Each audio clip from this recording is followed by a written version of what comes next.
Okay, so in today's tutorial we are going to learn how to posterize an image. So I just put this image into Photoshop and you go on Image Adjustments, Posterize. Here it brings up the different levels, so if you go for 2 you get loads of sort of grain, and then higher up the level is like how defined you want your photo to be. And as you can see, it's a bit grainy, so if you go onto Filter and then Blur, you can go onto Dust and Scratches, which makes the lines appear way smoother, and it kind of gives that vector image effect. So here I'm just testing out the different levels.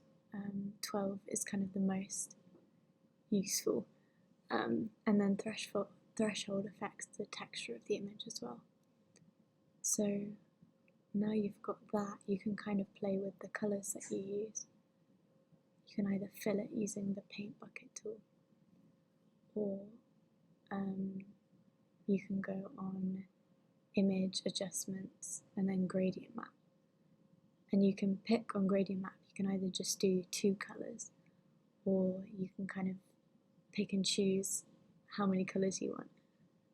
So in this one I was inspired by that famous Obama poster, so it's kind of a tricolour poster.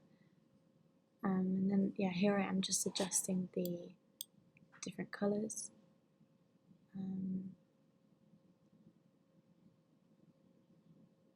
And yeah, you can really play around with the different colour combinations. They have preset ones, but you can also choose the ones you want to do.